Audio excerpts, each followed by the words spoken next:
नमस्कार। मैं वीके शास्त्री अपने चैनल के माध्यम से आप सभी दर्शकों का बहुत बहुत स्वागत करता हूं। ज्योतिष शास्त्र में 3 ही ग्रह ऐसे हैं जिनके गोचर का हमारे जीवन पर सर्वाधिक दूरगामी प्रभाव पड़ता है। देवगुरु बृहस्पति, शनिदेव और राहु।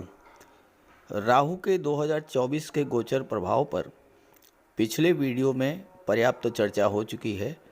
आज के वीडियो में हम चर्चा करेंगे गुरु और शनि के गोचर के संयुक्त प्रभाव के बारे में।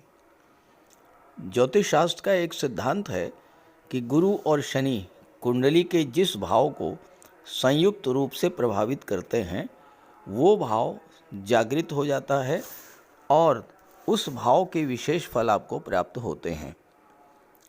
इसी सिद्धांत के आधार पर आज के इस वीडियो में 2024 में गुरु शनि के संयुक्त प्रभाव और उससे मिलने वाले शुभ फलों का विश्लेषण करेंगे।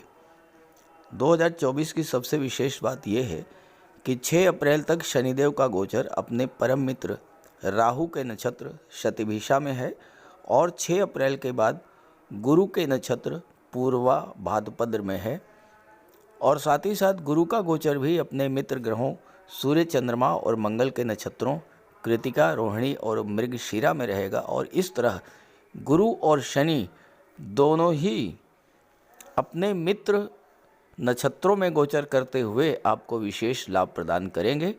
तो चलिए समझते हैं राशि और नक्षत्रों के आधार पर कब कब आपको किस तरह का फल प्राप्त होगा। ये विश्लेषण आपकी चंद्र राशि के आधार पर किया जा रहा है, यानी चंद्रमा आपकी जन्म कुंडली में जिस राशि में गोचर कर रहे हैं वही आपकी चंद्र राशि है और उसी के आधार पर आपको इस वीडियो को समझना है। तो ये है सिंह राशि के जातकों की कुंडली। देवगुरु का गोचर आपकी कुंडली के नवम भाव भाग्य के भाव में है और शनि की दृष्टि नवम भाव पर पड़ रही है। नवम भाव पर शनि और गुरु का प्रभाव होने से नवम भाव जागृत होगा। राहु अष्टम में गोचर कर रहे हैं। 30 अप्रैल के बाद गुरु राशि परिवर्तन करके दशम भाव में गोचर करेंगे। याद कीजिए आज से 8 महीने पहले का वो समय जब गुरु का गोचर तो भाग्य भाव में ही था। गुरु भाग्य के कारक होते हैं और भाग्य भाव में गोचर कर रहे थे तो बहुत अच्छा फल आपको मिलना चाहिए था। लेकिन उस समय 22 अप्रैल से राहु के साथ गुरु का चांडाल दोष बन गया और ये चांडाल दोष 30 अक्टूबर तक प्रभावी रहा। हालांकि 30 अक्टूबर के बाद भी लगभग 40 दिनों तक इसका प्रभाव रहा, क्योंकि कोई भी ग्रह जो लंबे समय तक एक राशि में गोचर करते हैं जब वो राशि परिवर्तन करते हैं तो परिवर्तन से पहले और परिवर्तन के बाद दोनों ही स्थितियों में लगभग सवा माह लगभग 40 दिन तक उसका प्रभाव रहता है। तो चांडाल दोष का प्रभाव जो है लगभग दिसंबर 2023 अंत तक रहा।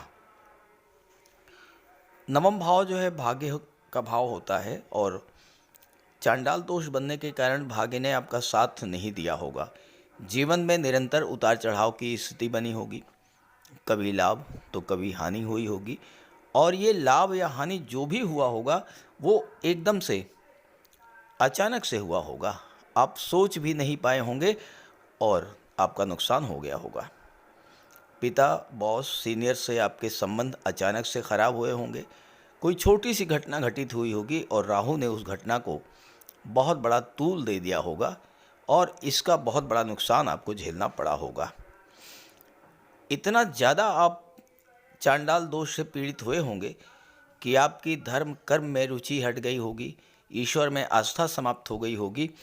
और इसके अलावा चूँकि चांडाल दोष बनने पर गुरु राहु की दृष्टि आपके लग्न पर पड़ी तो आपके व्यक्तित्व में भी बहुत बड़ा नेगेटिव चेंज आया होगा।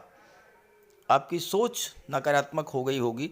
आपके मन में भय, डर, चिंता, आशंका, डिप्रेशन ये सब स्थितियाँ बनी होंगी। चांडाल दोष का प्रभाव तीसरे भाव पर पड़ने से आपके पराक्रम पुरुषार्थ में कमी आई होगी। अचानक से किसी अनचाही जगह पर आपका ट्रांसफ़र हुआ होगा जहां आप जाना नहीं चाहते थे और पंचम भाव पर गुरु राहु की दृष्टि पड़ने से छात्रों की शिक्षा बाधित हुई होगी, पढ़ाई में मन नहीं लगा होगा, भटकाव की स्थिति बनी होगी और लव रिलेशंस में भी गलत फहमी उत्पन्न हुई होगी। लेकिन अब राहु यहाँ से हट करके 8वें भाव में आ चुके हैं और गुरु पर शनि की दृष्टि पड़ रही है, तो भाग्य भाव अब जागृत होगा और 30 अक्टूबर तक शनि और गुरु का लाभ आपको मिलेगा। गुरु भाग्य के कारक हैं, 9वें भाव में गोचर कर रहे हैं। अब आपको भाग्य का साथ मिलना शुरू हो जाएगा। भाग्य का साथ मिलने से आपके अधूरे कार्य पूरे होंगे, जो कार्य आपके बिगड़ गए थे वो बनेंगे, आपको अपने परिश्रम का पूरा फल प्राप्त होगा। आपके वो महत्वपूर्ण कार्य जो लंबे समय से रुके पड़े थे या अधूरे रह गए थे, अब वो सभी कार्य आपके पूरे होंगे। जो कार्य बनते बनते बिगड़ गए थे अब वो बनना शुरू हो जाएंगे। आपके पिता को भी पिछले 8 महीनों से तरह तरह के कष्ट झेलने पड़े होंगे, उन्हें भी अब राहत मिलेगी। और जो छात्र हैं और उच्च शिक्षा के लिए विदेश जाना चाहते थे, उनको विदेश जाने का भी अवसर प्राप्त होगा। क्योंकि गुरु की दृष्टि आपके लग्न पर पड़ेगी तो आपके व्यक्तित्व में भी एक सकारात्मक परिवर्तन देखने को मिलेगा। जो चिंता, भय, डर, डिप्रेशन की स्थिति थी वो समाप्त होगी। स्वास्थ्य में भी सुधार देखने को मिलेगा। 3रे भाव पर गुरु की दृष्टि पड़ने से आपके पराक्रम पुरुषार्थ में वृद्धि होगी और हो सकता है कि कहीं ऐसी जगह जहां पर आपका अनचाहा ट्रांसफ़र हुआ था वो ट्रांसफ़र कैंसिल हो और आपको फिर से मनचाही जगह पर पोस्टिंग मिले। धर्म अध्यात्म में भी आपकी रुचि बढ़ेगी और यात्राओं का लाभ मिलेगा। खास करके धार्मिक यात्राओं का आपको विशेष लाभ मिलेगा। ध्यान ये रखना है कि माता पिता, गुरु और वृद्धजनों का आप सम्मान जरूर करते रहें, भूल करके भी उनका अपमान मत कीजिएगा। भाग्य भाव में गोचर करते हुए गुरु और शनि की संयुक्त दृष्टि आपके लग्न भाव पर पड़ेगी। गुरु की 5म दृष्टि और शनि की 7म दृष्टि लग्न के भाव पर पड़ेगी। तो लग्न के भाव पर दोनों ग्रहों की दृष्टि पड़ने से, शनि और गुरु का प्रभाव होने से आपका लग्न भाव जागृत होगा, यानी आपके व्यक्तित्व में एक सकारात्मक परिवर्तन देखने को मिलेगा। आपके स्वास्थ्य में एक सकारात्मक परिवर्तन देखने को मिलेगा। मन की नेगेटिविटी समाप्त होगी। मन में जो अनजाना भय, चिंता, डर, डिप्रेशन की स्थिति बन रही थी वो समाप्त होगी। आप कोई फैसला नहीं ले पा रहे थे या आपने जल्दबाजी में कोई गलत फैसला ले लिया था, उस फैसले के सुधार करने का भी समय आपको अब मिलेगा और आपके निर्णय क्षमता में वृद्धि होगी। सोचने समझने की शक्ति बढ़ेगी, परिश्रम करने की क्षमता बढ़ेगी।